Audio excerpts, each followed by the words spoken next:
And then he just creeps it up. He's got to creep it up. Well, I mean, I wasn't tight black pants on. Tight black sweatpants. And then George doesn't want anything to do with it. He's like, Dave, come on, knock it off, you fuck. Take a cold shower. Yourself.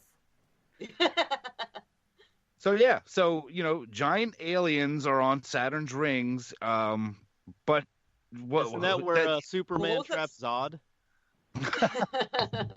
Wait, what was that super scientific thing that they said that they found that NASA had a term for? Ice crystals? What ice crystals? What the hell does that? What is an ice crystal? Jesus, I've never heard of an ice crystal. I don't know. Girls' butts I know about. Ice crystals, not so much. So now you guys have a good idea of David Wilcock and just what kind of guy he is. So now let's focus on someone else. We're going to focus on a man named Corey Goode. Now, as of late, Wilcox and this man have essentially teamed up to further research and to blow the whistle on SSP, Secret Space Program. I'm going to have to use a lot of abbreviations because GGLN, SSP, ICC, ICP, it's so much stuff. So let's hear the origin story of Corey Goode. For me, it started at the age of 6 years old when I was brought into what is known as the MyLab, some pronounce it MeLab programs. I identified as an intuitive empath.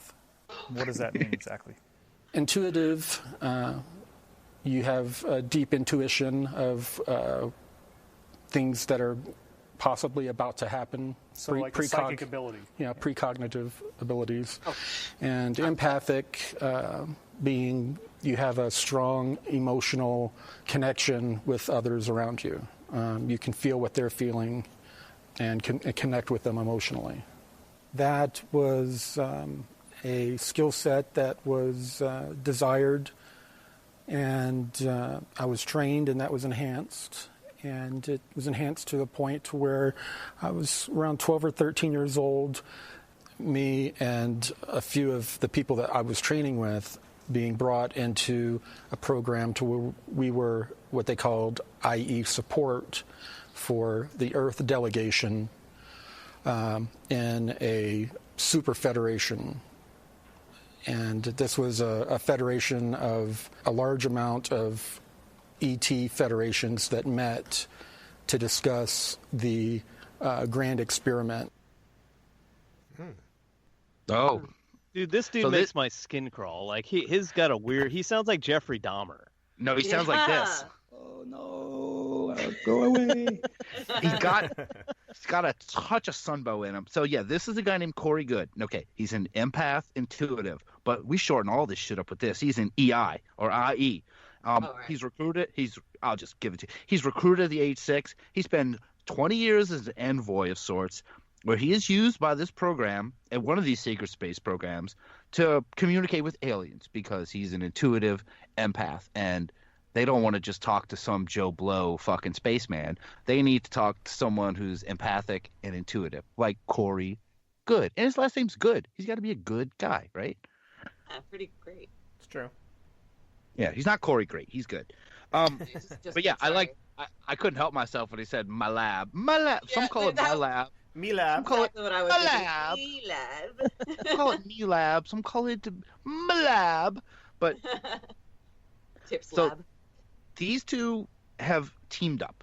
Okay, they're like the Laurel and Hardy, or the the good Burns and Woods. Yes, they're all these. They're yeah, the good cock, the goody Wilcox. So now let's hear them together. All right, now these guys have teamed up.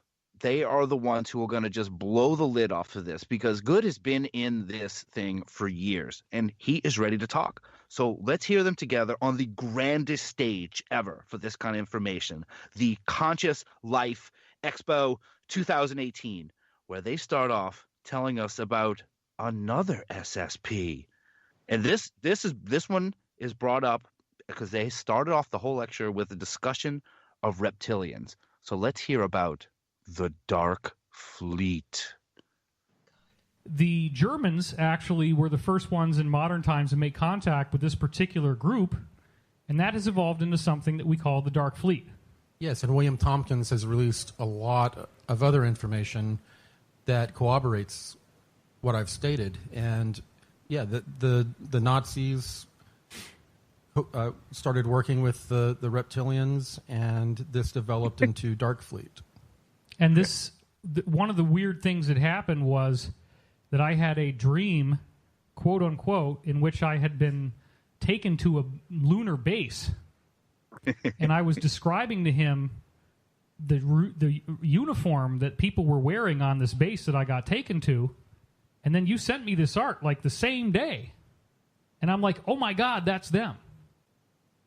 Yeah, that's one of the Dark Fleet uniforms. So do you think, given how weird that was, and we never really talked about it on Cosmic Disclosure, and I don't know if I even mentioned it on my website, are there people that could actually be interacting with folks like the Dark Fleet and have it totally wiped out of their mind and they're not even aware that it happened?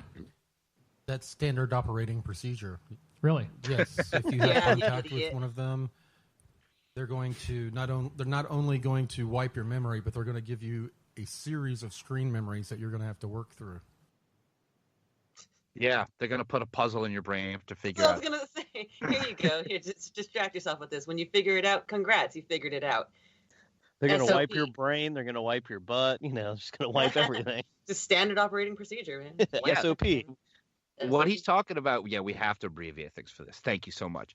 So what he's talking about, he's saying that when these things kind of happen and when people are taken up there, their minds are erased by the aliens. And then also when you get back, the government erases your mind and puts these screen memories on you. So getting this information back is nearly impossible. Like, you got to just work through this whole rubrics they are put in your brain if you ever want to remember any of the cool stuff, especially about Dark Fleet. Yeah, sounds like one of those, or you could just go to a computer repair shop and they do the data recovery and they charge you like $1,000. I bet there's a space version of that. So this is basically like Total Recall. Ah, yeah. Yeah, good it is point. a lot. And so far, this makes sense. Oh, absolutely. It does. So, yeah, it makes so much sense.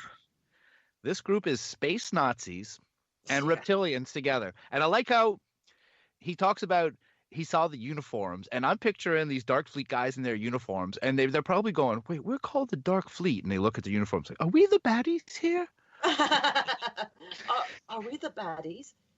Like, yeah, your name's Dark Fleet, probably.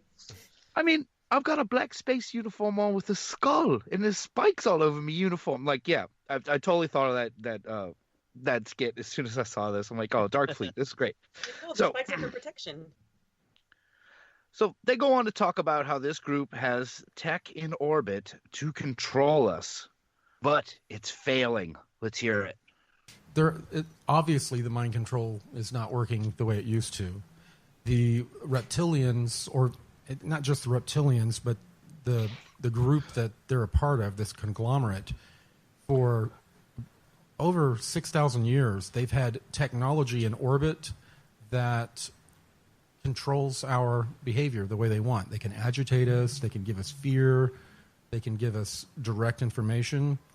And that technology, since these energetic waves have started, the beginning of this ascension, if we want to call it that, ever since the energies really started picking up, that their technology is not working as well. They've had to basically turn it up all the way to max.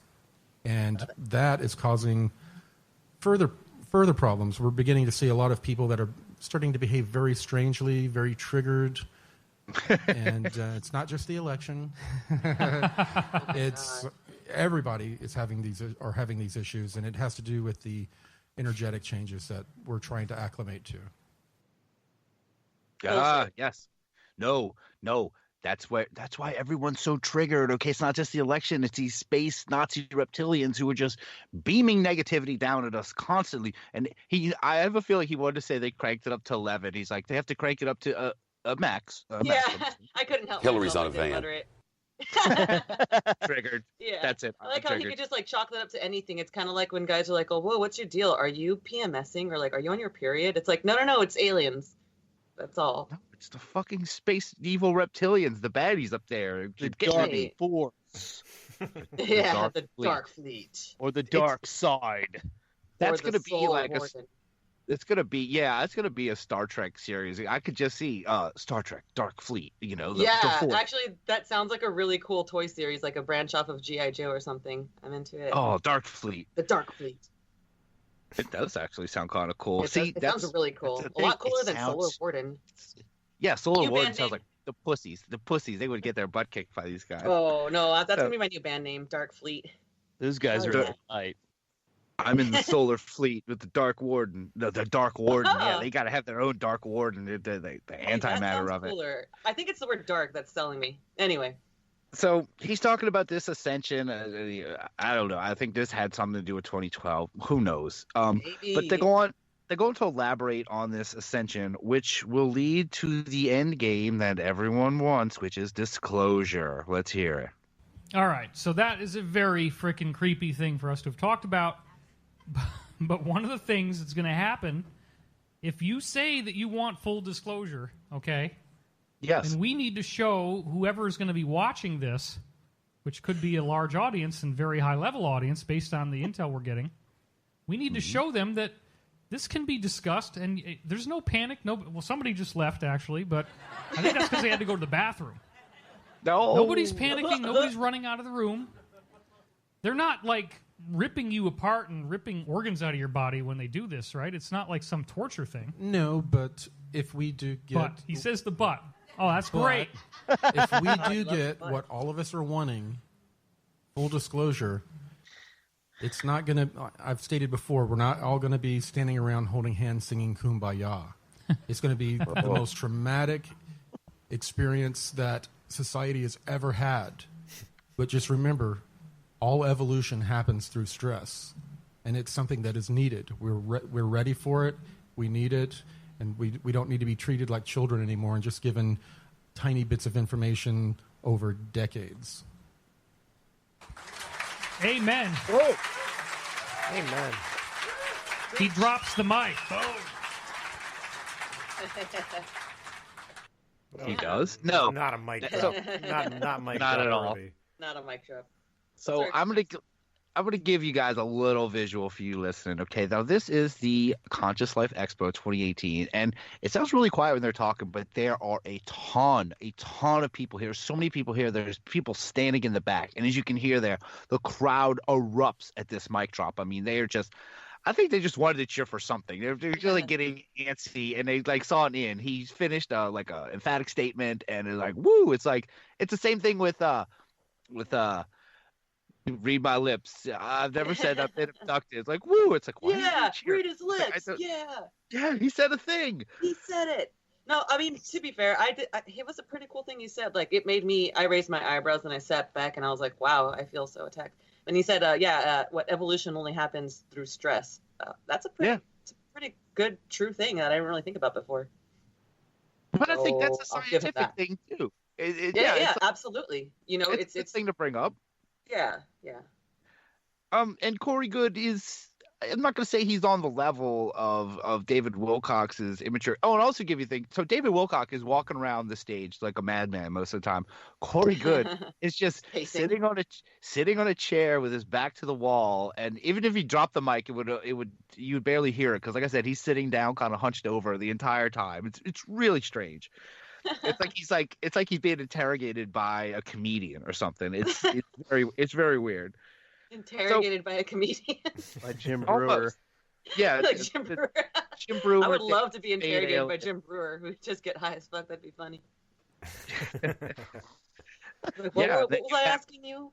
Something about intoxicating farts. I don't know. As long as you're not getting interviewed by this guy. I've always wanted to be abducted by a UFO.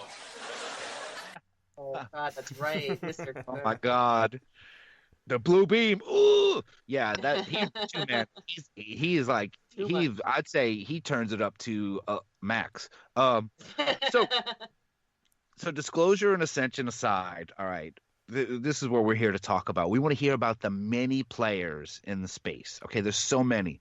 There's what we're going to get into now: the 5 families, the 5 factions. They've talked about the sinister Dark Fleet. So let's hear Good, and he'll tell you what he has to say about Solar Warden. The first faction, as Corey has explained, I'm just going to blast through this really quick. Solar Warden That was the one. Now, why do they call it a warden? What was the objective here? The objective was